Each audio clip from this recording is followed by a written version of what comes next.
have mercy, look at how the time goes. And welcome everybody to this episode of the Coming Home Podcast with John Allen. And I am your host, John Allen. Now today I have a exciting guest. I think this is a exciting guest. And we're going to talk about some exciting things. His name is Doctor Howell Wechsler. He's previously been the CEO of Alliance for a Healthier Generation. Previously, he was director of the Division for Adolescent and School Health at the CDC, that's Center for Disease Control in the United States. And he is currently the director of U.S. programs at FHI 360. Dr. Howell Wechsler, how are you, Howell? I'm doing great. Good morning. Coming to you live from New York. Now, are you in the Bronx? Are you in Brooklyn? Where are you in New York? Never Brooklyn. We grew up in the Bronx, but now I live in Midtown Manhattan. I live right next to the United Nations building, actually. Okay, just a short little walk to some important things there. Yeah, and it's crazy in the fall when they have the General Assembly and all the presidents and kings come. The security here is absolutely insane. You have to show all sorts of ID just to get into your own building, just to get to the block. And we don't know. Sometimes we think we're the safest place on earth at that time, and other times we think we're the most dangerous place on earth. Well, that safety, those safety procedures, security and whatnot is a good thing to have in place, but I would imagine it's something of a disturbance for local life there. I mean, things kind of get turned upside down. You get used to getting all your groceries and things delivered to you because it's really hard. The supermarkets are small and narrow, and so you get used to that. And during those 2 weeks, there are no deliveries coming on the block. They can't get past the security cordons. Wow, interesting. I don't know. Life in New York City is just, even as an American citizen, I've driven through New York. But life in New York City seems so foreign to me. I'm raised in rural Ohio. I don't know. You guys are living a different life. It's not for everyone, but I got to come back here. I lived and raised my family in the Atlanta area when I was working at the CDC for about 20 years.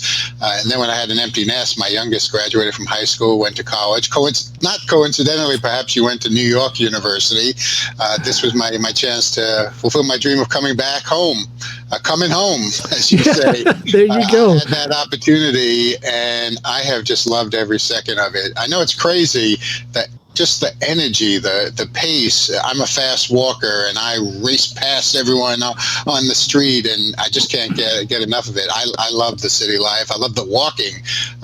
We had 2 cars, and we sold the cars, and I have no idea what gas costs or anything like that, and I'm always vertical, moving quickly on the streets, and so it's been real challenging these last few months, and I just pray that my beloved city can come back again.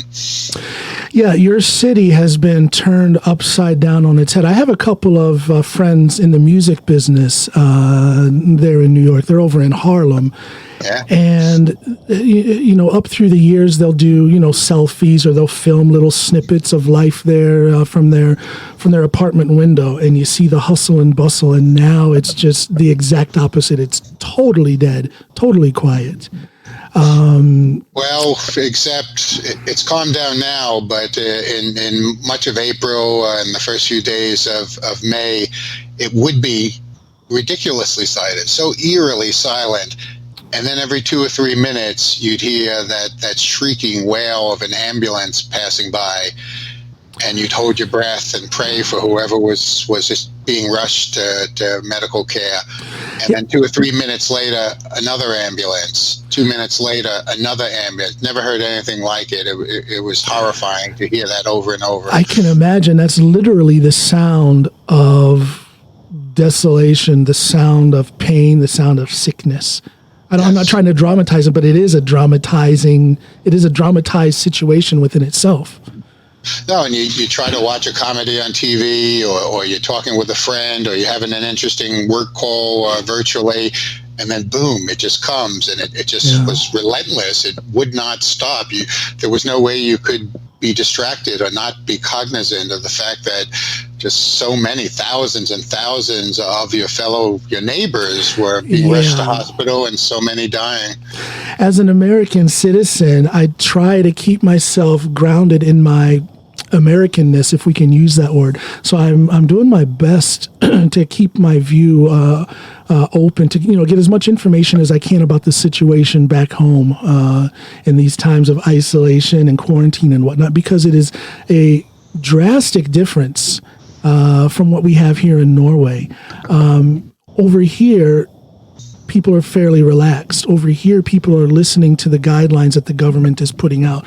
Over here, there's not that large number of deaths per 100,000 citizens.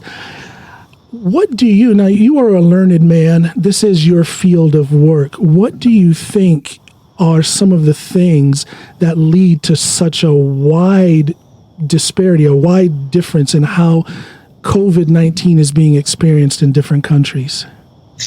Well, as with most health outcomes, it's really determined socially, socioeconomically. We have just a cesspool of inequality in our country. And this pandemic, this epidemic in the United States has just fiercely illuminated how incredibly unequal our society is. And then the fact that the people who can afford it the least are the ones who are required, who cannot work from home, who are disproportionately represented in the frontline workers, and are much more likely to get infected and then to come home and be in more crowded situations at home and affect others in their household. It's been a nightmare. And if America can't learn from this about how the inequalities that we have tolerated for decades that are not existed in Norway, or a fraction of the degree of the inequality you experience in Norway, if we can't learn from this and grow and realize that we're only as healthy or as strong as the weakest among us, if we can't understand through the graphic demonstration of a highly infectious virus that we're all in this together. I just saw online someone told the story of about it's a proverb, I think, where people were on a boat and one of the passengers decided he wanted to dig a hole in his room, and all the other passengers came in and got angry. And the point is, we're all in this boat together. And we have tolerated inequality at such massive degrees that have only gotten worse in the last 4 decades. In particular, the inequality has soared in the United States, and it's that degree of poverty and lack of access to health care, in many cases still in our country, lack of access to things we take for granted, like running water. It's Flint, Michigan. Flint, Michigan, the Navajo Nation The Navajo Nation, yes, yeah. It's stunning, and we have to learn from this. And surely there's a good 30-40% of our country that refuses to learn. The rest of us just have to stiffen our backbone and say no more. We cannot tolerate this anymore. We need to change this country. But do we need to find a new way of saying no more? Because we have been saying no more for quite some time. But there seems to be this wave of every man for himself. There seems to be this, what I think is a very un-American attitude of, I'm just going to look out for myself. That's nothing new. That's existed from the beginning of our country. It just hasn't been winked at, encouraged, patted on the back from the highest levels of leadership in our country. Well, you bring up a very good point, and that is something that I have addressed quite loudly, both from this platform on my podcast, but then in person-to-person interaction, that when we see that it is from the highest levels, that this thing about, I'm only going to do what's best for me or best for those who I want to impress, and that's that. And I don't know, how do we fight against that? As I say, we've been fighting against that. You say yourself, we've been fighting against that from the beginning, but doesn't something have to change? Because it doesn't seem to be taking any effect to the positive. Well, we've had some electoral successes in the last couple of years. We need to bring out to the polls the people who sat home in 2016. There's just nothing more important than that.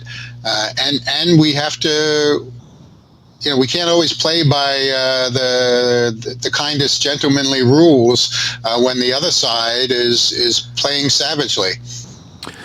They are savage. I look at things like voter suppression, and to me it is blatantly unethical.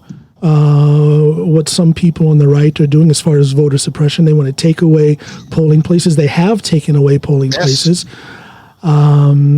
They are strongly against mail-in voting, and they're openly saying that they're against mail-in voting because they know they'll lose if more people can vote. There's something that is disgustingly unethical about that. That too many people are still silent. You may see it that, we've been stiff and firm and resilient in fighting back. I don't see it that way.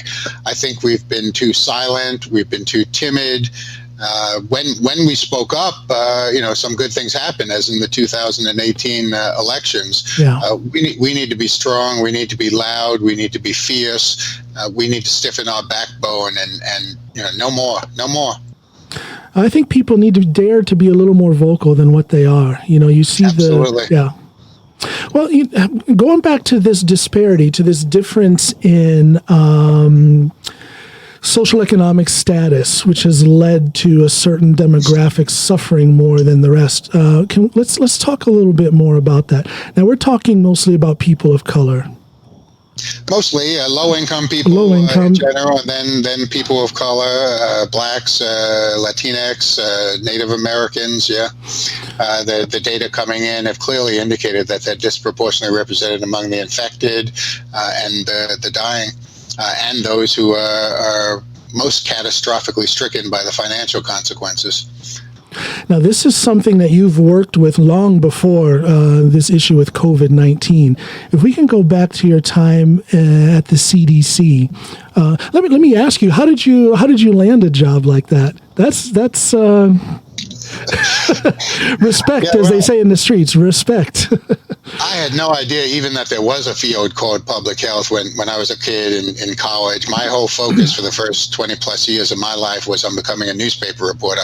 I was inspired by Woodward and Bernstein and Watergate, and I was going to be the next crusading journalist and eventually editor of the New York Times. And I was on every school newspaper. I was an editor on the Campus Daily. I went to Northwestern University's Medill School of Journalism, which is pretty much the top undergraduate journalism program in the United States. I had terrific internships. I did an internship as a reporter with the Detroit Free Press, which was an exciting experience. And I was sure that was the path for me. But then my senior year of college, I kind of took the year off from journalism, got into a lot of political activism, a couple of issues. Back then we were concerned about the Russians in Afghanistan. There was talk about bringing back the draft in the U.S., and so we were agitating against that. There was also a catastrophic genocide occurring in Cambodia, and I organized a group to raise money to support the folks who were starving over there. And so I started thinking about other things. And then in the middle of my senior year of college, strange thing happened. I opened up my books to start my homework at 2 a.m. because, that's what you do when you're a senior. You start your homework at 2 a.m. And I had the radio on listening to music, and a commercial came on. And at that time, that's when the radio stations air all their public service announcements that they don't get paid for. And there was an announcement for the Peace Corps, the toughest job you'll ever love. And I don't know if you've had this experience in your life, but it just came over me in a flash. I was sure I was just headed straight to this career and I was already starting to apply for newspaper reporting positions. And in a flash, my whole life turned. I said, that's where I'm going. That's what I'm doing. What was it about the Peace Corps that seemed attractive to you? There must have been some element of that made you just totally take a right turn in your life. Yeah, I mentioned my activism. So I was always very concerned with what was going on overseas. I had taken quite a few courses in African history, and there were opportunities to go in the Peace Corps and go to Africa, and that felt very exciting to me. I come from a family where most everyone is in a helping profession, so Peace Corps felt like a natural fit. But most of all, to answer that question, I don't know. It was almost mystical. it just came over me. My whole ambitions and plans were just upended from hearing that one PSA. And from that moment on, I knew I'm going to Peace Corps. And I applied. I was accepted, and a couple of months later, I was on a plane heading to what was then called the Democratic Republic of Zaire. Yes. And now it's called the Democratic Republic of the Congo, right in the center, in the heart of Africa. So they sent me there as a high school English as a foreign language teacher, which actually was very valued by the people there. English was seen as a very prestigious language. Yeah. People really wanted to learn it, and it gave me a chance to really get to know the community, and somehow in that process, in the middle of my second year there, I found my life's calling in public health, because my house was on the road to the cemetery, and the tradition there is when someone, it was the biggest road in town, it was about 6 feet of dirt in width. But the tradition there was when someone dies, the family rents an open air truck. They put the coffin in the back of the truck, and then dozens and dozens of mourners stand in the back of the open-air truck, and the truck goes to the cemetery, and all the mourners are singing hymns as they go by. Okay. And I learned very quickly, when that truck passes by, you don't move, you just take your hat off, you show respect. And being on that main road, this would be a normal daily occurrence. Well, in the middle of my second year, it was a really bad dry season, and I lived kind of in the middle of the equatorial rainforest, but there's 2 or 3 months where it doesn't rain, and this dry season was really bad, and that makes it easier for, get this, viruses to spread. And I started noticing something very strange. There were many, many more of those funeral trucks passing by, and I would see the coffins, and they were tiny. They were babies, they were toddlers. And I had no idea what was going on. So I went to someone I knew who actually was a Belgian so-called volunteer, because we were, as American Peace Corps, we were real volunteers. We got very minimal salary. We lived, in very simple housing, and we really got to know the people that way. This dude was a Belgian volunteer. He lived in a big mansion with a lot of servants, all this exotic luxury food flown in from Europe, and all the alcohol you could possibly imagine. It was just like a whole nother level. Yet he was a volunteer because he was using that to avoid military service. So he was a nurse, and he worked in the Catholic healthcare clinic that one of the Catholic churches had set up. So I go to him and I said, listen, I don't know anything about health, public health, or anything like that. Why are all these kids dying? And he said, measles. Wow. Said, what? I remember when I was a kid, it was kind of like fun if you got measles, because you got to stay home and have a lot of ice cream, and we weren't afraid of dying so much. And wait a minute, kids aren't getting measles in the United States. Isn't there a vaccine for that?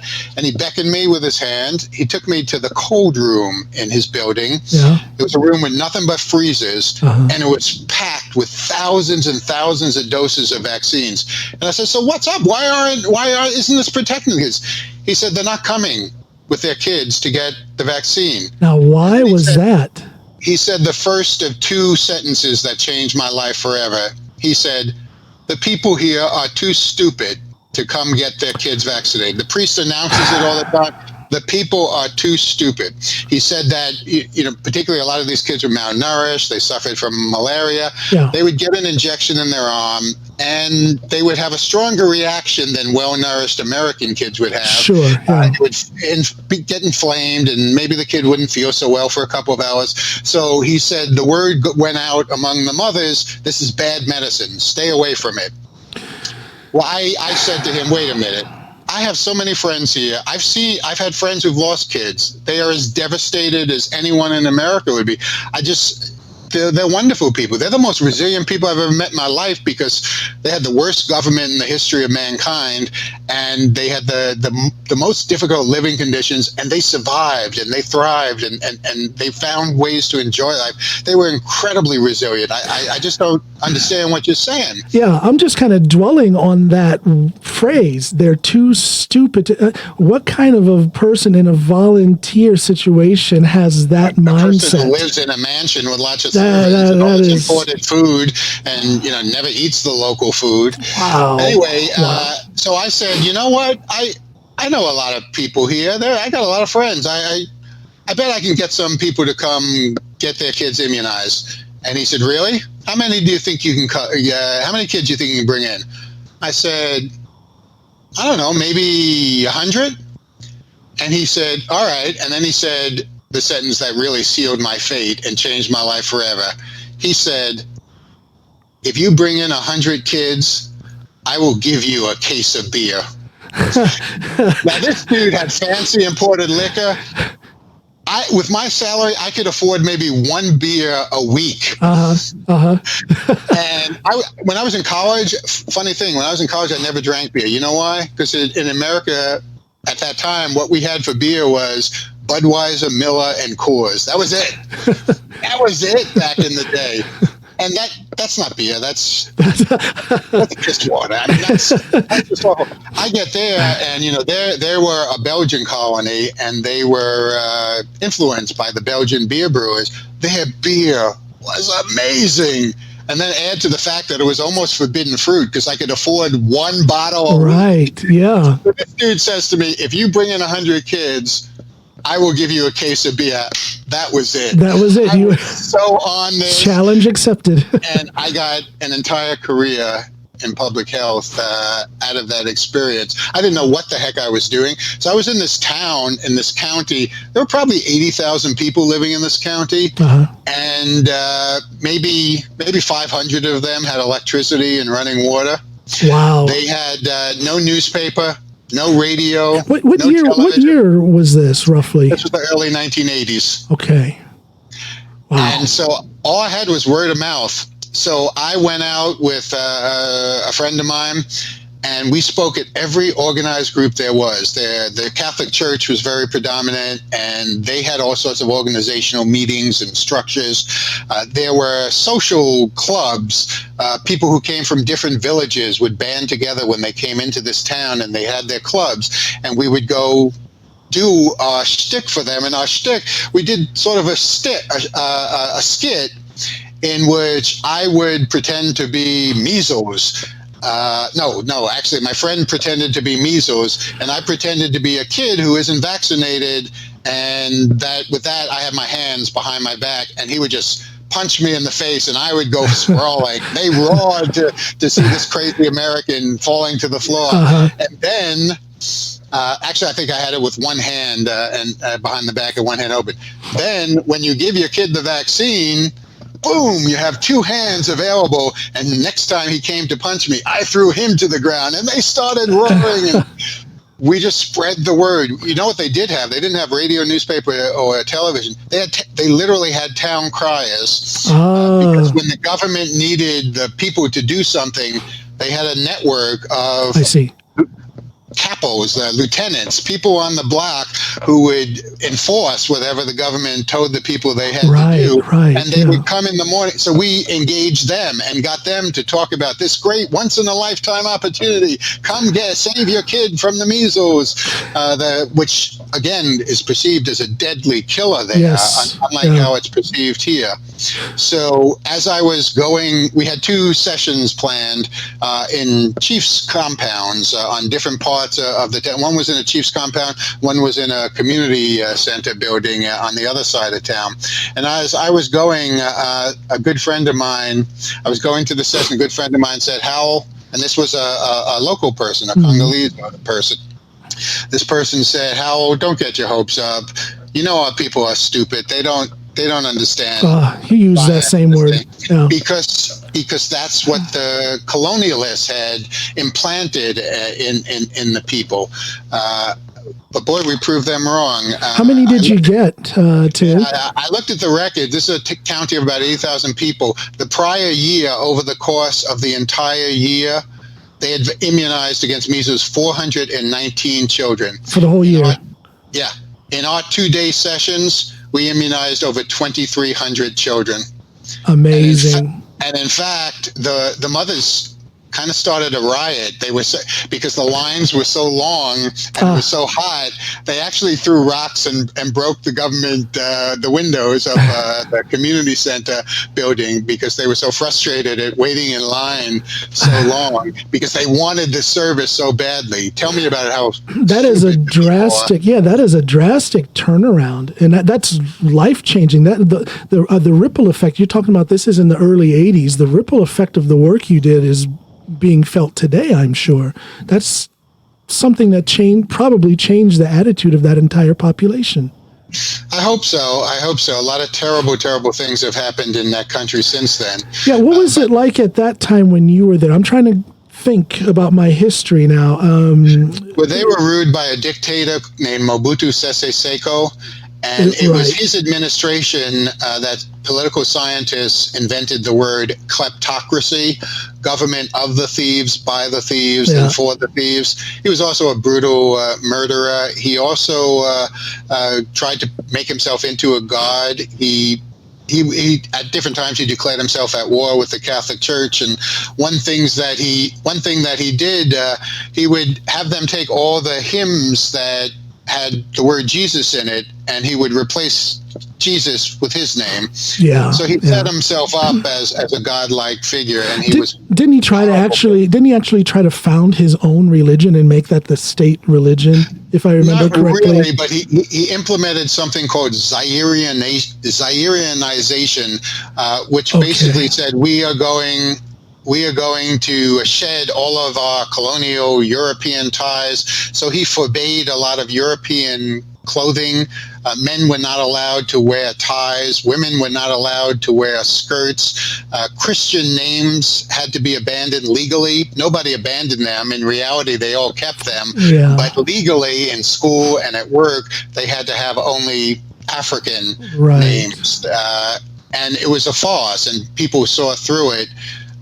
He also, he was dealing with Europeans on the side. I was just going to say he had villas in Switzerland, and he partook in every European delicacy he could find. I was just going to say, isn't it such that just about every one of the African dictators, at some point during their rule, they are propped up by one or several European countries, or maybe even the United States or the Soviet Union at that time? He was put in power by the CIA. He was a stooge of the CIA, and he was very close, particularly to President Reagan, and so he was seen as a dependable ally because he would go to the highest bidder. The thing about living in the country that time, everyone said, it's never been as bad as this before, and it can't possibly get worse. And for the next 20 years, it got worse every year. It was heartbreaking because it's such a beautiful country. The people are brilliant and amazing and resourceful and filled with love and ambition and hard work, and they are so ill-served by the government and the social structures around them. I had a most amazing experience. I then came back for a third year, strictly as a public health volunteer. We continued the immunization work, and I established a cadre of community health workers who basically, just like the Catholic Church had their lieutenants on each block who made sure all the kids got baptized and confirmed. I created, working with the local hospital, we created this cadre of health workers, volunteer health workers, who made sure all the kids got vaccinated, who made sure the parents knew what to do if their kids were suffering from terrible diarrhea, because actually diarrhea is the #1 killer over there. Yeah, isn't it as a result of dysentery or... all sorts of parasitical infections. Yeah.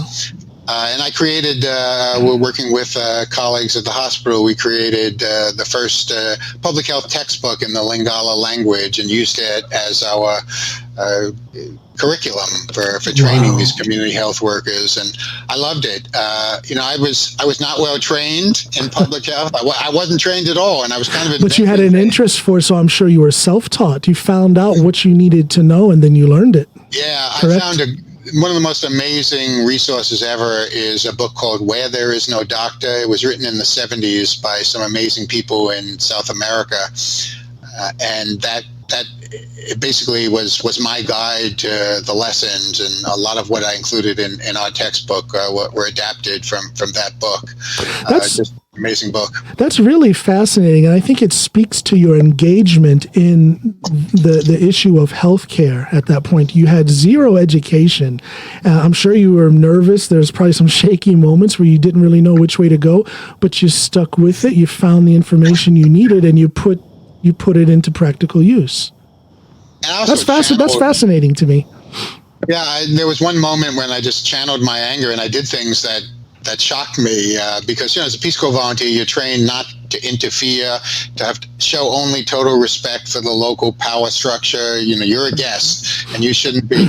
Well, the first day we were doing the immunizations at the Chief's compound, the hospital, which had taken over the immunization program, the government hospital, their nurses came and they were expecting like 12 people to show up, and there were 800 people online. And I said, okay, so I don't know anything about healthcare or public health, but I know you have to have clean needles and syringes. How are you going to do that? And they had like 25, 30 needles and syringes. And they said, we don't have any resources. We can't get that done.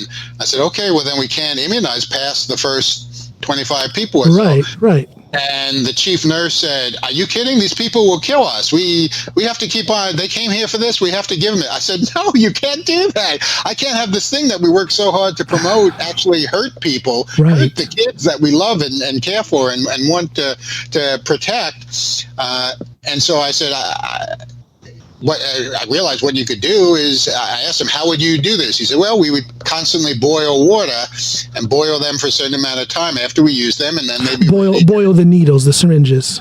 Yeah, put them in boiling water for a certain amount of time, and that would sterilize them, and then they could use them again and go through the whole crowd. And I said, great, we've got to get. Because they created fire from charcoal, and they would sell at the marketplace these huge sacks of charcoal. And I said, okay, so go out and buy some charcoal. And he said, I don't have any money. We don't have any money. We can't do that. So we're really talking about zero resources. Yeah.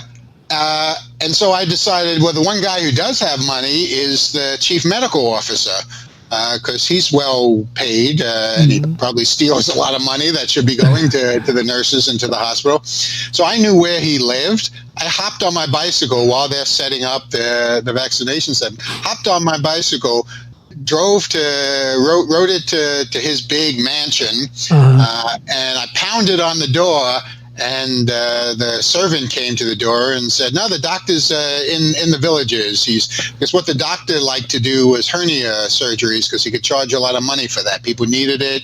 You had a captive audience. He didn't care about public health. He just wanted something that he could do to make money. Make money, yeah. So the doctor's not here, not going to be back for a few days. So I panicked, and I asked the servant, I said, where's the cooking shed? Where does he keep the charcoal? And he pointed to the shed, and I raced over there. And you gotta understand, I was the only white person that had ever been seen walking or on a bicycle. Every other white person was in a car, motorcycle, scooter. I was the only one they'd ever seen like that. So I scooped my bicycle over. I rip open the door to his shed. I grab an entire sack of charcoal, put it on the back of my bicycle, race over, throw it at the feet of the lead nurse and say, there's your charcoal. Let's sterilize those needles. So you guys got it done then. You sterilized those needles and you just kept recirculating, just kept going. That's right. I think it was safe, and I certainly didn't hear afterwards any complaints about kids getting infected. Well, it got the job done. I'm putting myself in that situation. What a testimony, what a testament to focus and drive and commitment. Again, you're doing these things and you had no medical education whatsoever at that point. With so much of what's needed to fix the health woes of people in this country and Norway and all around the world has nothing to do with medical training. It has to do with... Let's talk about it. What is it? It has to do with fighting the inequities, the social structure. It has to do with empowering people with the skills so they can engage in that fight as well. It has to do with organizational, community organizing.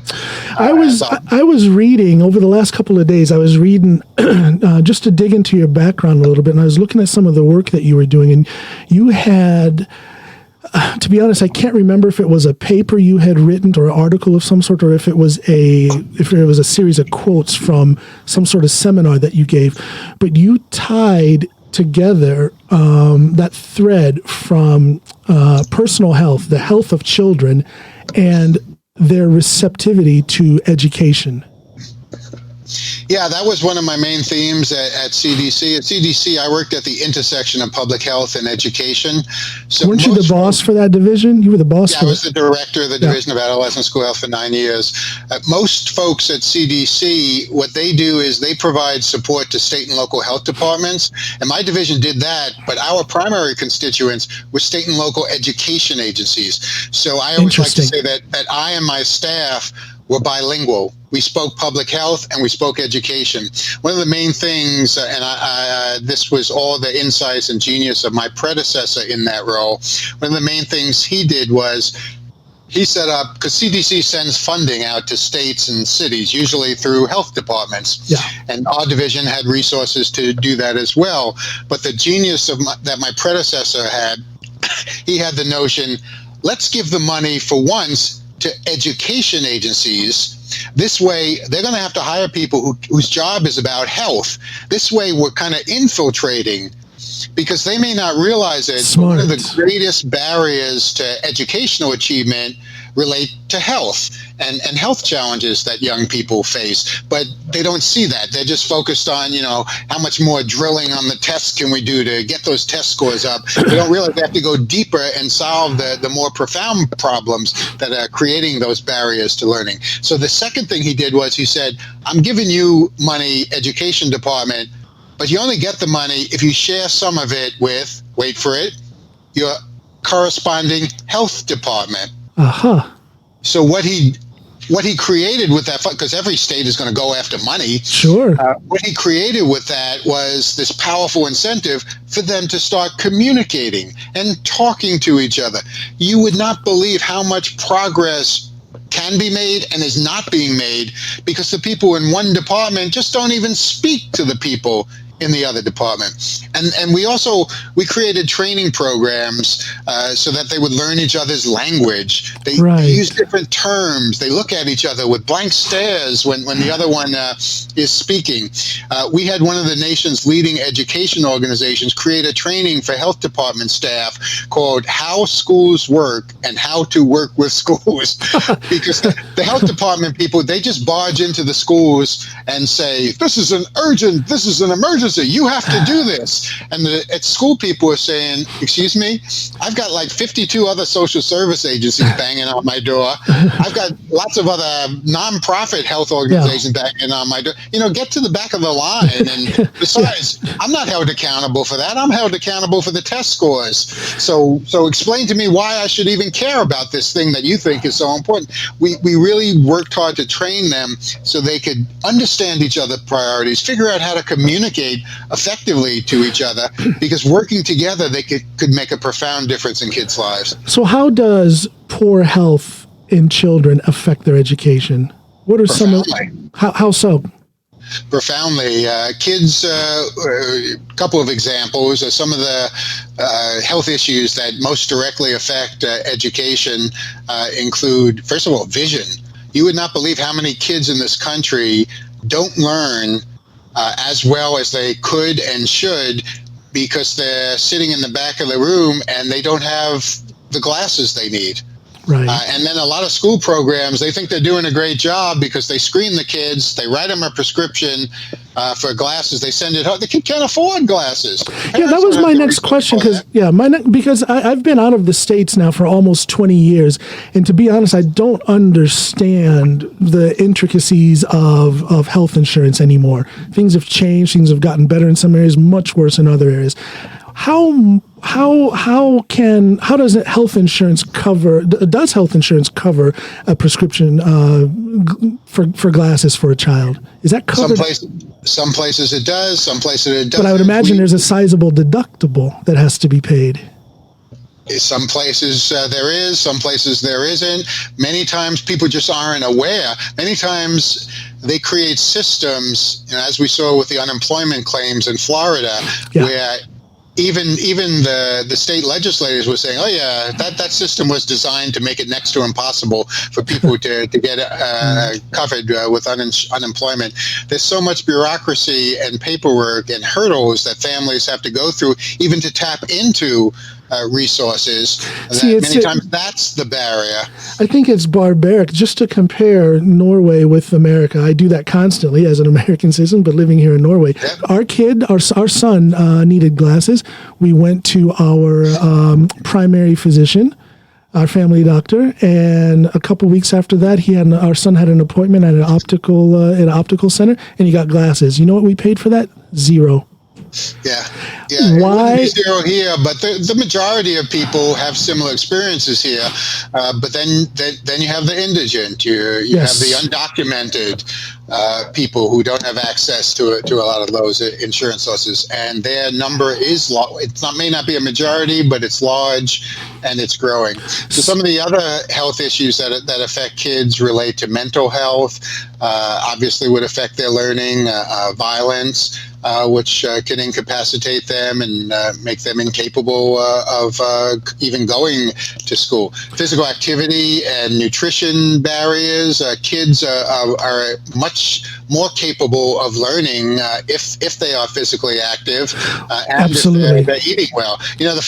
This is the classic story. Every parent in America will confirm this for you, but whenever there is one of these big standardized tests that the reputation of the principal depends upon, every day before that, your kid from school will come home with a letter from the principal, and it will say, make sure your child gets a good night's sleep and has a healthy breakfast in the morning.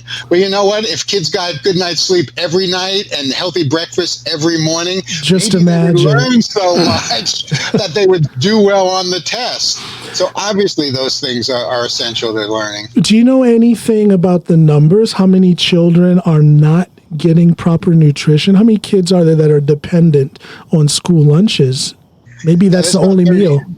There's about 30 million kids who participate in the school lunch program. Unfortunately, a smaller number, about 12 million, I think, in the school breakfast program. It should be the same number because many of these kids, the meals they get at school are the only meals they get. 30 million. That was one of the big concerns. That was why quite a few mayors, like our own mayor in New York, was very reluctant to shut down the schools when the COVID came. Yes. Because the schools serve this life-saving role for so many of these kids. They've set up ways that parents now can go pick up food from the schools, but it's rough. It's not as easy as it had been. Yeah, I saw a lot of coverage in the news media about that very thing, that there are many families who are worried about their children. Schools are closed, no food, because they can't afford it.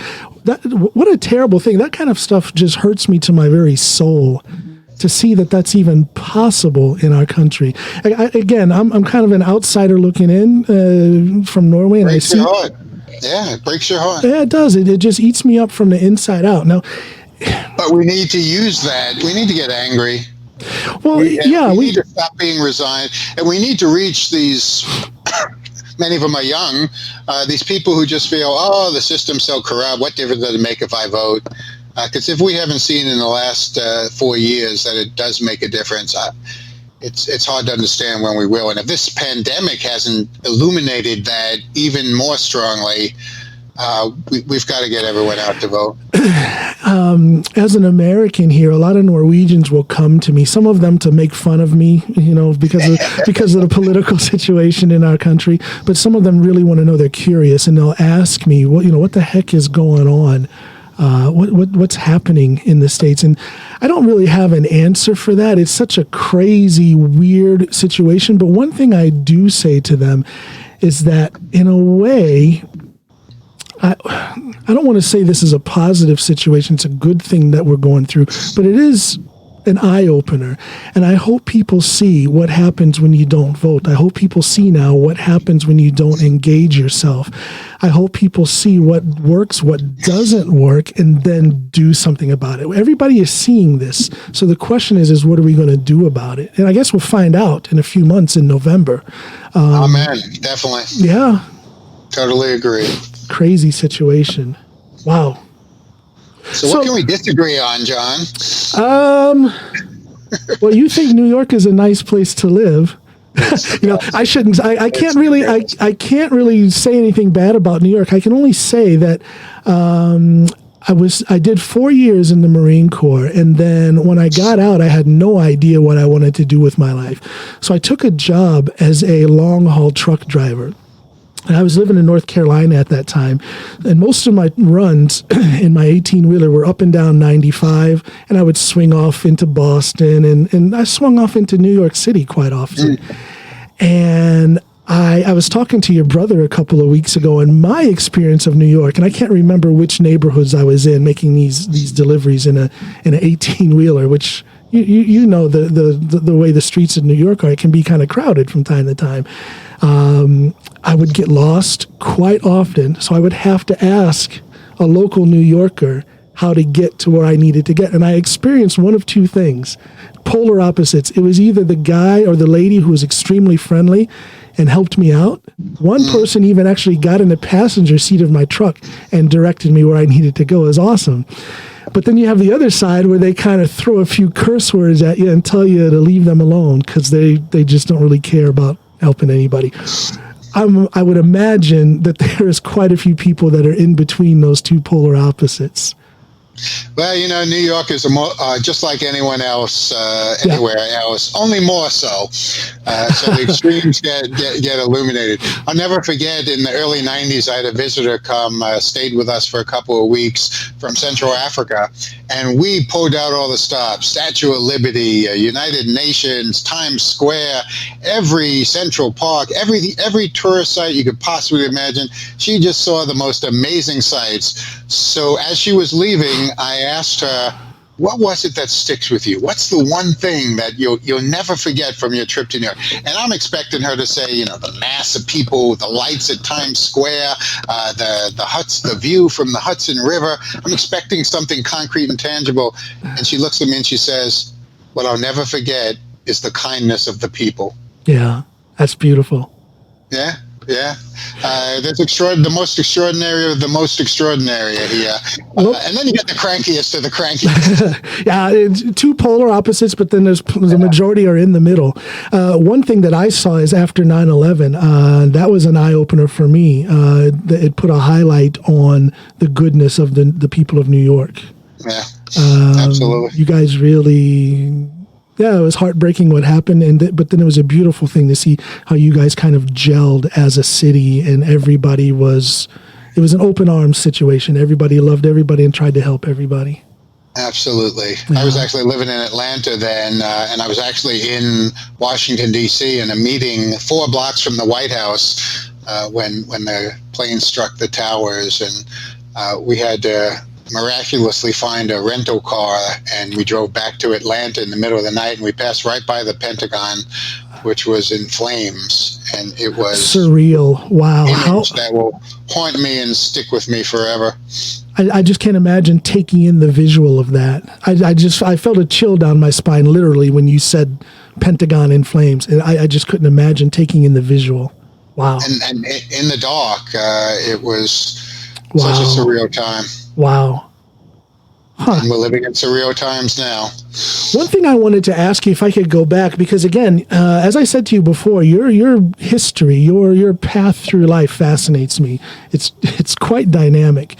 So if we can go back to your time in the Congo, you help these people, and you're doing all of this work, technically within the medical field, without any medical knowledge. So then you come out of the Congo, and then you go to medical school. I know. First of all, I would challenge you. I don't think any of the work I did was medical. I left that to the nurses from the hospital. The work I did was true, yeah. community organizing, it was public health, it was prevention, and it was education, and that's what I've done. Public health would be more, that would be more accurate for me to say rather than medical work. Yeah. Public health. Yeah. We in public health, we don't even like, people talk about healthcare. And we don't even like to call it that, because what we do is about healthcare. What they do in the hospitals, that's sickness care. And there's a huge difference, and we could be so much healthier if we put more resources in true healthcare, which is public health. Not that we should put less resources in sickness care. And I did not go to medical school. My doctorate is in health education, actually. So in that doctorate within health education, you went to Columbia University, correct? Correct. Yeah. And what year was it when you finished that and then started working, for example, at the CDC? When did you start there? And I went to CDC right upon completing my doctorate. I had been running a community health program in a neighborhood in New York City for 6 years, and that was an amazing experience. I loved it because it was the closest thing I could experience to my Peace Corps service. I served in a community that was primarily populated by immigrants from the Dominican Republic. And it focused on promoting healthy eating, physical activity, preventing tobacco use, and it was a very, very exciting, dynamic program. And I was getting my doctorate while doing that. Completed my doctorate in '95 and went straight from New York then to Atlanta. I suddenly had a family that included 5 children, and we couldn't afford to live in New York City anymore.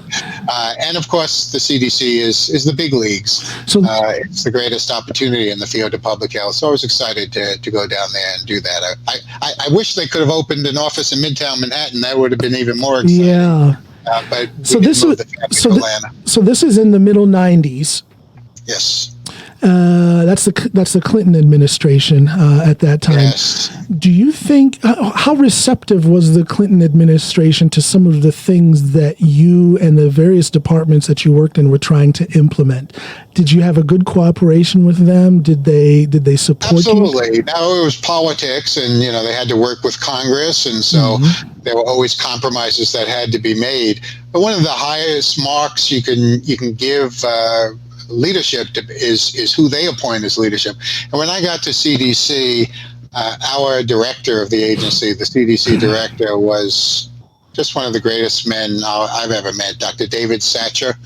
I don't know if you're familiar with Satcher, him. Yes. Yeah. He later became the Surgeon General of the United States and the Assistant Secretary of Health. And he was just the most thoughtful, kind, paternal. He was a great public health leader and a brilliant mind, but the things that always stick with people who work with him is his calm demeanor, his willingness to accept responsibility always, his thoughtfulness about the needs of other people. Kindness and thoughtfulness emanated from him, and I learned so much about leadership from him. And have always wanted to emulate him throughout my career. I've always thought that was one of the good characteristics, one of the good qualities of a good leader is that they inspire leadership in those that are under them. Absolutely. Yeah. Absolutely. In Yiddish, we have a word, we say mensch. Mensch. It means just a good, kind man. And we've all had bosses who are just arrogant and obnoxious and treat people. I've always wanted the good guy to win. Yeah. And with Dr. Satcher, that was clearly an example where he was loved, admired, respected. He won, and he did it by being a mensch, a good man. Oh, that's just beautiful to hear.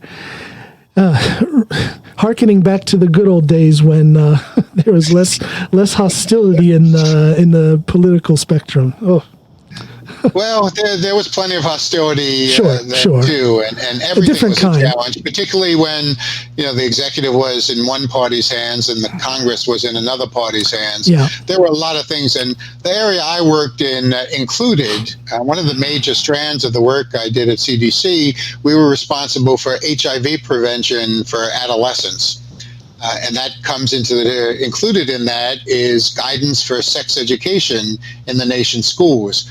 And that is such a political hot potato. And the mandates we get from the executive branch would fluctuate based on which party was in power. And it made it hard to, what we wanted to do was follow the scientific evidence and do what science indicated was best for our kids. And much of the time, the politics precluded that and got in the way. Yeah, politics versus practicality. Yeah. So now, these days, you are at FHI 360. Yeah. Current director for what is the program you're the director of at FHI 360? Yeah, let me explain because it's not an organization that it's a nonprofit, correct? You know, it is a nonprofit. It is mostly a large international development organization. People in Africa and Asia tend to be very familiar with FHI 360. People in America and Europe, not quite as much, but we have a very strong set of programs. One of the major recipients of funding from the United States Agency for International Development. So we do public health, education, workforce development, refugee issues, all sorts of good work, mostly in Africa and Asia. Now, the organization has a modest but powerful portfolio of projects in public health, education, and workforce development that we do within the United States, and I oversee all of that work. The U.S. programs. I can give you, most of it is funded by the U.S. government. Some is funded by state and local governments, foundations, corporate social responsibility programs. And it all sounds, I know, very vague. So perhaps if I give you a couple of examples of some of our high-profile projects. And I also want to ask you about the funding. Let's not forget to come back to that. I want to ask you about that. But please. Yeah. Well, our largest funder is my old employer, the CDC, for public health projects, particularly around health communications. So one of our highest profile projects is we design, develop, implement all of the mass media campaigns for the CDC that they do on HIV prevention. So whenever CDC has an HIV prevention campaign, their people are certainly involved in the process, but we do most of the work to make that happen. So HIV prevention campaigns for CDC is the first one I'll mention. Second, we work closely with the Office of Head Start in the United States. For your European listeners, Head Start is the government's program to provide early childcare and education for young children, preschool-age children who come from indigent families, and to try to make it a more of an equal playing field by the time they get to kindergarten with other kids. Okay. We have a large contract with the Office of Head Start where we provide the training and technical assistance to Head Start programs to help them deliver their services more effectively. And the programs that we serve are the Head Start programs serving migrant and seasonal farm worker communities, a population that suffers from tremendous inequalities, and just a vibrant, exciting piece of work that we do to help that particular community. Another project. No, I'm sorry. Go ahead.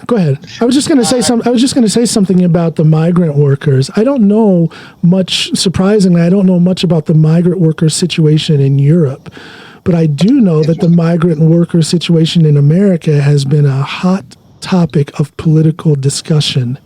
Absolutely. Are you guys, with you being director of American programs, are you involved in that? Are you trying to shine a light on that situation in any way? Well, our angle, we get hired to do specific jobs, and our job is to improve the quality of the Head Start program so that the children going through that programs are on a more of an equal footing with other children by the time they get to kindergarten. So that's our specific focus. We do know that in order to make that happen, you have to have the families involved, you have to have the community organizations involved. So we develop collaborative processes with a lot of the organizations that represent that population, and so we get to know them quite well. But our focus is on helping to equalize the odds so that kids in those communities can succeed. How difficult does it make your work in America when so many of those migrant workers, for example, are undocumented?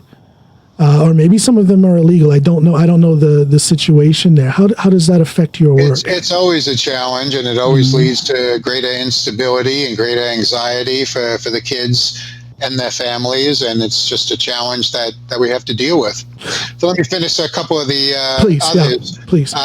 We have do work for the U.S. Department of Labor, in which we work with community-based organizations in 9 different communities to help them implement programs to provide workforce skills, teaching young people how to succeed in the workplace. And we do this for a population of young people who are emerging from incarceration. So kids who've been caught up in the justice system, they're getting out or they're on probation. That's not enough. You need to help them develop the skills so that they can succeed in the workforce, or go back and get more education or get an apprenticeship. And so we provide kind of the backbone, the structure, the guidance, the training for these community-based organizations that are dealing directly with justice-involved youth. Wow. So that's another exciting thing. And I'll just mention one more project, just so you feel the exciting work we do.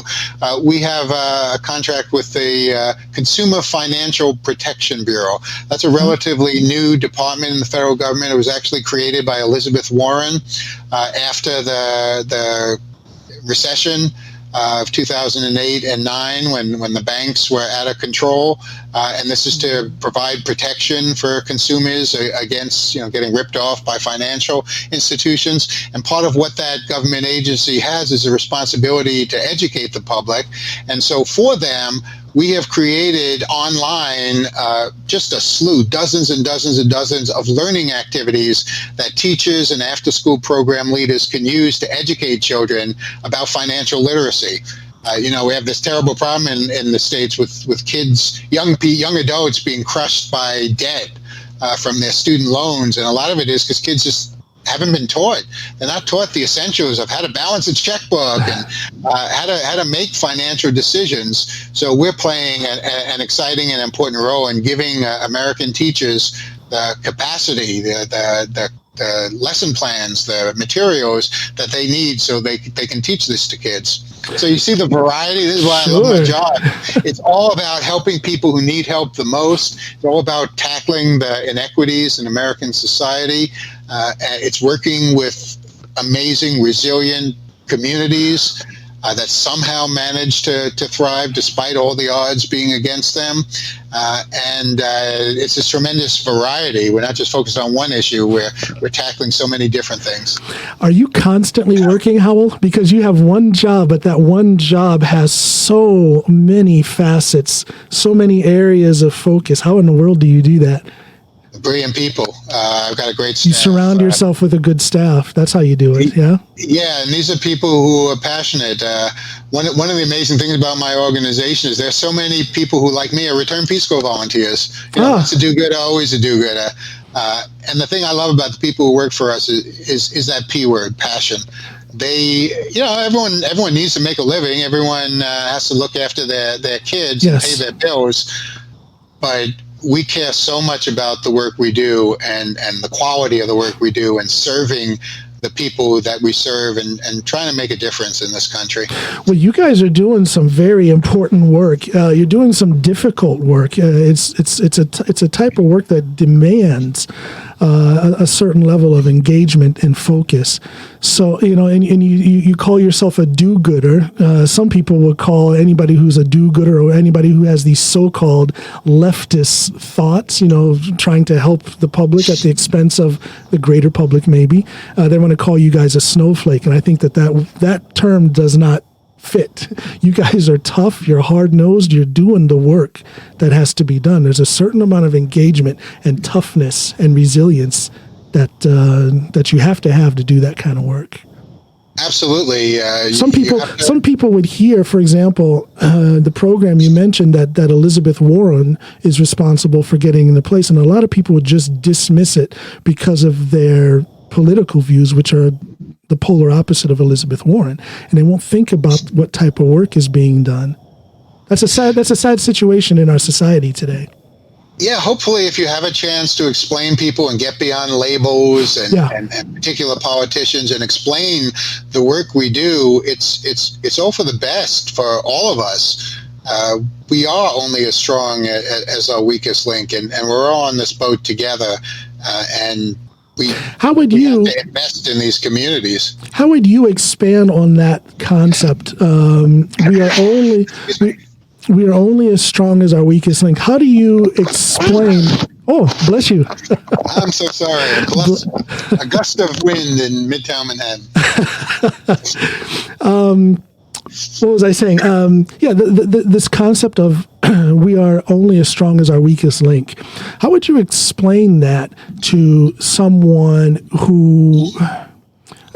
how would you expand on that thought to explain the importance of that? You can see it in this pandemic. If the people who are working in the hospitals, many of whom at a low wage, if the people who are running the trains that get the doctors and nurses to the hospitals, if the people who are stocking the shelves in the grocery store, if the people who are delivering food to your doors, if those people aren't healthy, if they're not thriving, we see that now.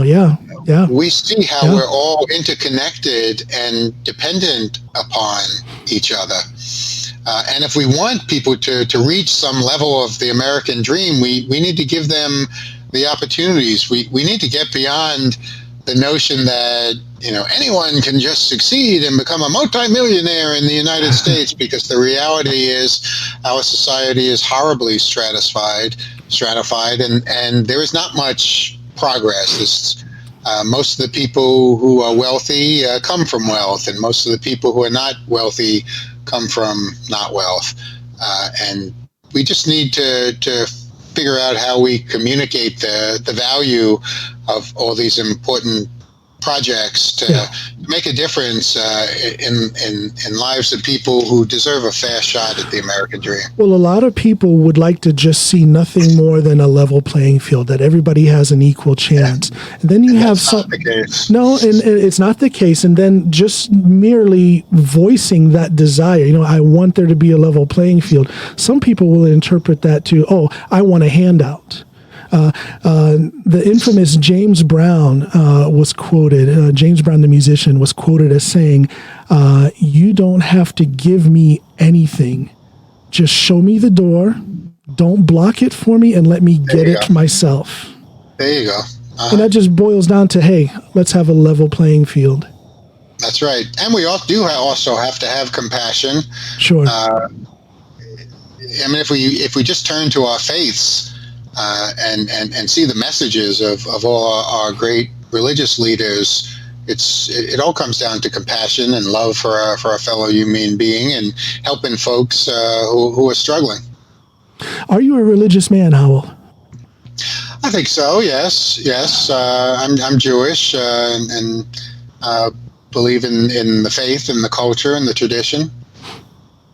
I think I'm a religious man myself, Christian. And from that faith, I draw a lot of strength. I mean, it's been what has been guiding me throughout this life. Do you believe that someone can have... Well, I'm not even going to ask that question. I'll say it. People who are not religious can also have something that guides them through life. I think it boils down to just being a good person and wishing well upon your fellow man. It's really that simple. Yeah. Do unto others. Do unto others. You were instrumental in a family member writing a memoir. Your ex-wife, correct, wrote a memoir, and you helped her write that. Now, I wanted to check out that memoir, but it doesn't ship to Norway, so I'm going to have to get some help to get it here. That's been a problem here in Norway. A lot of things that were able to be bought on Amazon, you just can't do it anymore. They will not ship. Yeah, it's a shame. Talk about that memoir. What's it called, and what's in it? By the Grace of God. And it's the story of her survival. My first wife was from the Congo, and some of your older listeners may remember that, or history buffs may remember that in the early 60s, when the Congo got its independence from Belgium, there were terrible wars that ensued. They called it the Congo crisis, and the UN was deeply involved in it.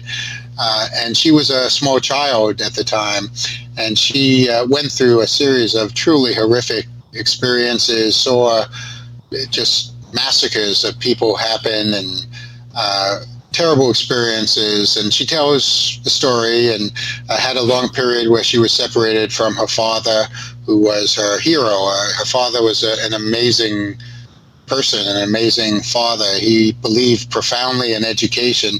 He had two daughters, and he didn't see why they should not be as well educated as any of the boys in town. And this was insanely radical in the 1960s in Central Africa. And all his friends kept saying, "When are you going to marry those daughters off?" And he would say, "That's for them to decide." Again, he was like a 2020 progressive American dad in the middle of a situation where there was just nobody else was thinking like he was thinking. So it's a really inspiring portrait of him, and then her progression through life, guided by a passion for education and achievement. And then it's a story of her fierce love with her sister, who was infected with HIV. The Congo was an epicenter in the beginning of the HIV epidemic, and it's a story of the terrible heartbreak and tragedy. Her sister, just a beautiful, beautiful person who I love dearly. And then it's a story of how we wound up, when her sister's husband was ill as well, how we wound up adopting their three children and bringing them to live with us in the United States. They're all grown up. That's a big move. Children of their own now, and that's how we became suddenly overnight a family of five. We had two children of our own, and then finally, it's also a story of her adoption of the Jewish faith and how that filled a hole in her spiritual life that she felt needed to be filled. What a beautiful story! Yeah. What's the name of her memoir? Tell people. By the Grace of God. By the true story of love, war, family, and survival from the Congo, or something like that. Well, I tell you, I'm definitely going to buy that. I'll figure out somebody. Maybe my sister back in Ohio will buy it for me and then send it here. Yeah, but her sister's three children are grown. One of them just turned 40. The others are in their 30s. They are wonderful, productive, brilliant citizens of the United States. Among them, they have four beautiful, beautiful children who call me Grandpa. And it's just a blessing that we were able to have them in our family. Oh, that's just beautiful. That's beautiful. Well, family is everything. I find myself feeling my family ties. It's a little bit ironic, maybe. I feel my family ties much more now that I'm away from them than I ever did when I was there. I feel my Americanness a lot more now than I ever did. Well, and people are feeling such a need for that with the isolation from the stay-at-home orders for the COVID pandemic. Such a need to connect and reestablish strengthen ties with family. Yeah, we get on.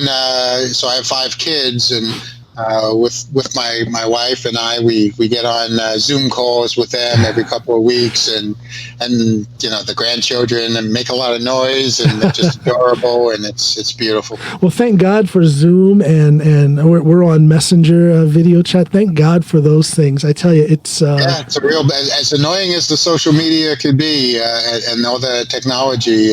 It's truly a blessing. Well, I haven't. My mother, my 90-year-old mother lives not far from us, but she lives in a senior living residence, and naturally they're on very strict lockdown. Sure. So we haven't been able to see, and we were sick. We haven't talked about that yet, but we were both sick with COVID, my wife and I. So we haven't been able to visit her for 2 months. Thank goodness we are able to see her through the miracle of the electronic technology. And well, in general, I've had good experiences with social media ever since I got involved. I think Facebook in 2012 was when I started my little social media journey. And for me, it was a beautiful thing because now I left my hometown in Ohio when I was 18 and I never went back. But through Facebook and other social media platforms now, I've been able to get in contact with those old classmates. And I tell you, it's just been one beautiful reunion after another with the old friends that I had back. So that's my view of social media. And I use it to promote my music and things like that. So for me, social media is a positive thing. But good Lord, can people get ugly sometimes? It's appalling. Twitter is just a jungle of meanness. Twitter is, wow. It's a shame. I don't know what void there is in people that allow them to be so ugly. It's a real shame. That is. It is. How are you feeling now? Now you're at the tail end of your COVID affliction. How are you feeling now? I am feeling great now. I fell ill in the middle of March. I had all the classic symptoms. I had a fever, headaches, intense fatigue, and really intense coughing. Yeah. And after I knew I was pretty sure I had it. It just came on me like a flash. Yeah. It was so bizarre. Usually with some kind of illness, you start feeling a little this, a little that. Yeah. This was just like a light bulb being turned on. And within seconds, I said, "Oh my God, I must have it." Wow. I kept myself at home because the guidance then was, don't go to the hospital unless you really need to. And after about 6 days, the coughing got so bad, my doctor said, "Get yourself to the hospital." And I got there. They took a chest X-ray, and I was on my way to pneumonia. I had early signs of pneumonia, so they gave me the antibiotics for that and sent me home. And I rigidly separated myself from my wife, Lori.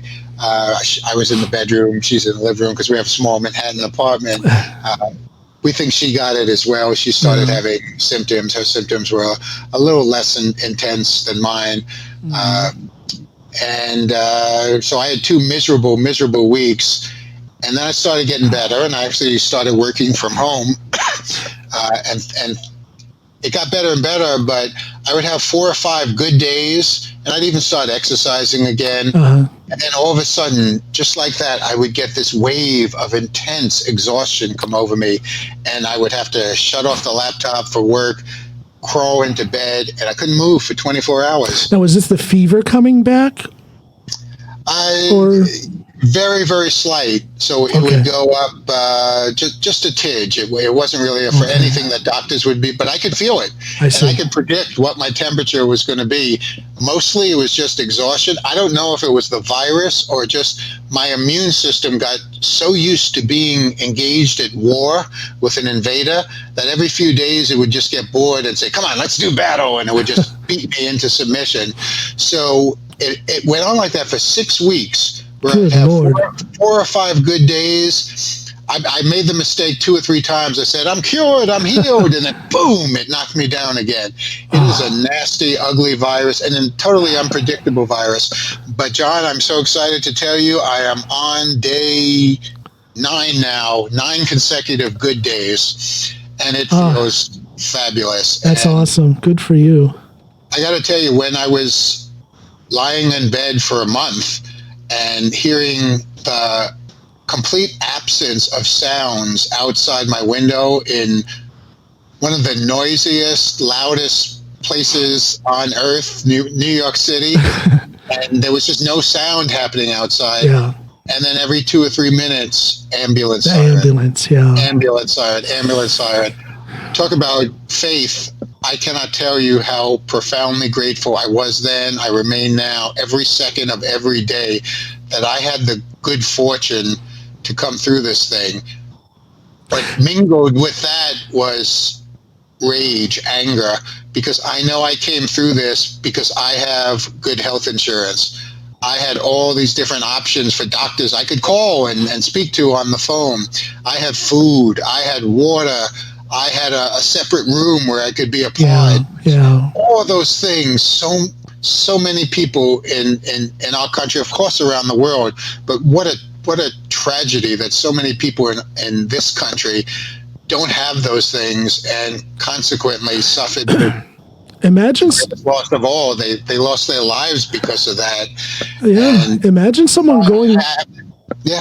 No, I was going to say, imagine someone going through all that, all those symptoms, all that confusion, alone, and with none of the comforts of, access to medicine. Being afraid to go to the hospital because of immigration status. Yeah, think about that. What do you say? Horrifying. Well, what do you say to the anti-immigration person who says, well, that's their own fault for being here illegally? What do you say to them? They're people. They're fueling our economy, for one thing. That is something. Yes, they are. They are a lot more than they get out. But forget about that. They're human beings, and if they don't get treated, there's increasing probability they'll be spreading it. That's how we're all in the same boat. Absolutely. We have to. An infectious disease, a highly infectious virus like this, just perfectly illuminates how we all have to look after each other, and how that argument just doesn't hold water. No, you have to have a heart. Everyone, you have to have a heart. You have to have compassion, and that's the thing. It's not just a heart; it's about having a brain. If you can't see that, if we don't heal them, they're going to affect a lot more people, and it's going to get to us. Absolutely. Howell, what do you do for exercise? You mentioned that you're getting back to where you can exercise, and there in New York. What do you do? Are you a member at a? I have my own regimen inside my apartment, a series of stretches and calisthenics I do every day. But then I would usually go, I do have a gym inside my apartment building, and I used to do cardio exercises, a little weightlifting there. And now I can't do that. That's closed. So instead, I climb the stairs. That's hardly anyone, I wear my mask even just to climb the stairs, even though hardly anyone besides me uses the stairs.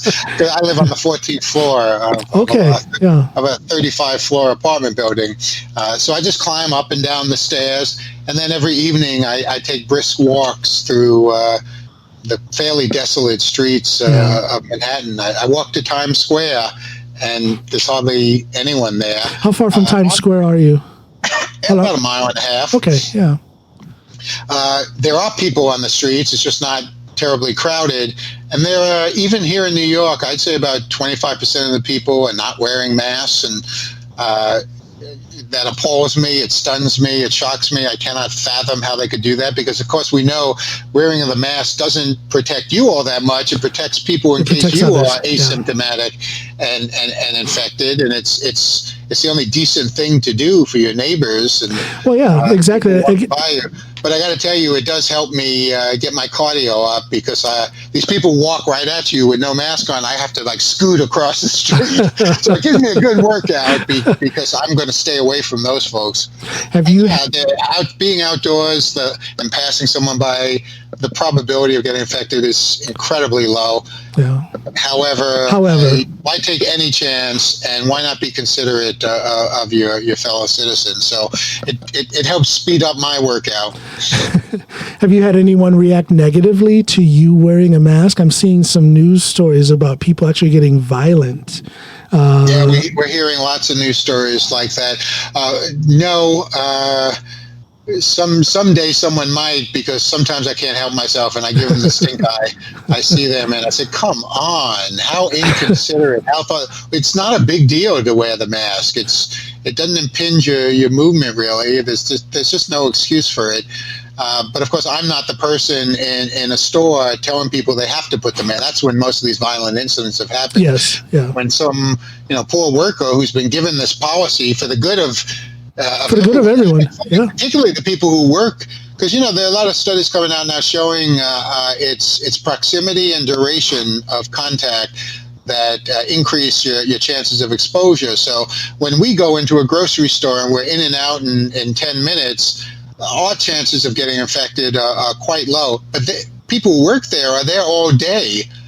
And their chances are much higher. And so this poor person who was trying to enforce the rule and telling folks, they're protecting their co-workers more than everyone else. And so for people to react that way, it's just so sad. There's some isolated cases here in Norway of people, kind of getting bent out of shape because of, in particular, people working at grocery stores wearing masks and whatnot. And some people are reacting negatively to that. But for the most part, people are overwhelmingly cooperative, and they're listening to what the government is recommending, and we see the result of that in the numbers. And I think that's the case here as well, except here, as compared to Norway, people in a small fringe groups, they tend to be very loud, and our crazy country gives them, in many places, the freedom to walk around with high-velocity weapons. Well, there's this loud bunch of people who don't trust the government, and I guess to a certain extent I can understand that distrust, but it's the way in which they express themselves. Yeah, I don't understand this whole thing of marching on the Capitol building. Where was that? In Michigan. Marching on the Capitol building, breaking into the Capitol building with automatic weapons. I don't understand what they were trying to achieve. I don't understand why that was allowed and accepted. Again, I see these things and it hurts me to my very soul. That it just... I live here and I can't offer any further clarification. It's just a crazy time. I can just say one word: America. It's a crazy, crazy time. Yeah. And we have to give voice and strength to the 75, 80% of the people who get it and are behaving properly, and understand common sense and appreciate science. That's one thing I try to express to my friends and colleagues here in Norway, is that the overwhelming majority of Americans don't approve of that image that's being projected out there. It's not a majority who is, speaking loudly and not following the recommendations of the government. It's not a majority who is falling into this thing that being, they call it being against politically correct. I call it just being an asshole. There's people, that's not the majority of us. It really isn't. Absolutely right. But the majority, back in the day, they used to talk about it in a different context. They used to talk about the silent majority. Yeah. And we're just too silent. We're just too silent, and then we compromise too easily, and we really need to stand firm. How long do you think it's going to be until things get back to normal as far as COVID, or will things get back to normal? Will normal be defined in a totally different way in the future than it is now? The only thing I know is that people who are pretending that they know what's going to happen are kidding themselves. No idea. A lot of it sometimes is luck. So, with all the states opening up now, and a state like Georgia that opened up several weeks ago, sometimes, through luck, they'll get through it, and they won't have a particular super spreader event, and maybe something good will happen. But I think all of the science indicates that it is going to be resurgent in the fall. So I don't know what the new America looks like. I don't know how New York City gets back on its feet.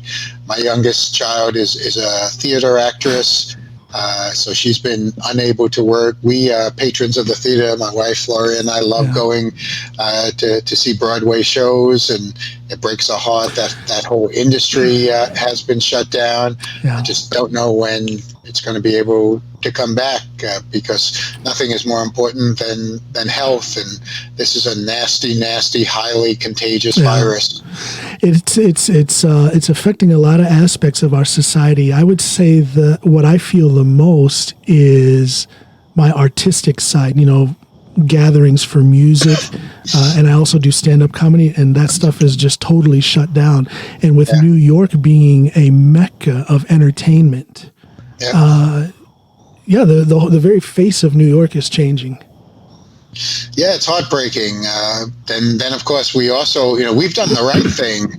There are many American cities, particularly in the Sun Belt, where they never set up mass transit systems, and people are still driving and contributing to carbon footprint and climate crisis.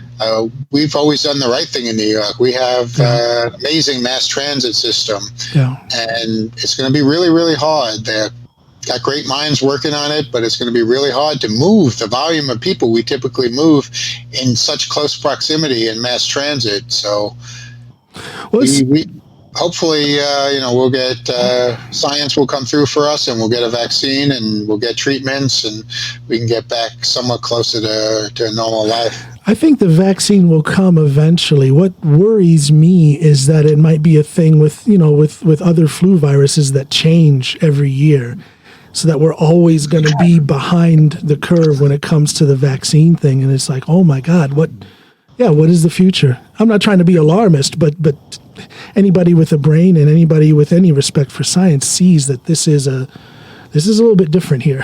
This is a little bit crazy.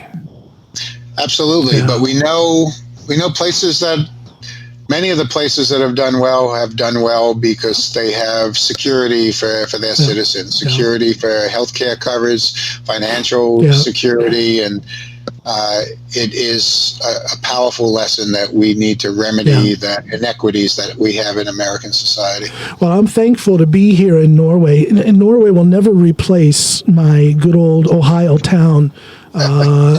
Nothing is better than home, but I tell you what, I really appreciate having my family here in Norway now. We just don't have to worry about those things. There is a level playing field here. Everybody has access to the same education, the same health care. This is a good place to be. My brother and his family have lived there for many years, and I'm so grateful that he's there. And what a great guy! I love your brother Michael. He's a character, and I love that guy. I can't believe you haven't mentioned my son Alex, though, because like you, he's a Bobcat. Yeah, how about that? Yeah, Ohio University, Athens, Ohio. Great town, great college. It is, yeah. Gosh, I get homesick thinking about that. Oh, wow. Well, I think that this has been one of my favorite episodes so far. I like talking with people like yourself who put themselves out there for the betterment of the greater society. You are definitely a man who is not afraid to give. Well, thank you. That's very kind of you, John. That's probably your parents' fault raising you that way. Well, you look at, we were three kids. The eldest became a physician, the middle one a social worker, and I became a public health professional. So it does seem to run in the family. Well, it's a great line of work, and I just want to say I'm honored. I'm flattered that a man of your stature would take the time to talk to little old me on this little old podcast here. I truly appreciate it. I've been telling you offline, I've done a lot of media interviews in my time, and you are one of the best interviewers I've experienced. You're just a natural at this, and I hope more people get the word and tune in. Well, thank you. It's just my curiosity. I don't feel that I interviewed you. I feel like I let you speak on what you have. I feel like that's what was called for this episode. I just want to have a platform so that people can hear something that might benefit them. I think you said a lot of things that people can take to heart, and don't kid yourself. It's a skill. It's not that easy to do what you do, and you do it beautifully. Thank you. I'm enjoying myself. I really am. Well, Dr. Howell Wechsler, everybody. Thanks a lot, Doctor. Thanks a lot, Howell, for doing this, okay? It was a pleasure. Go Bobcats. Go Bobcats. And thank you, everybody, for tuning into this episode of the Coming Home Podcast with John Allen. Bye, everybody. I'm coming home.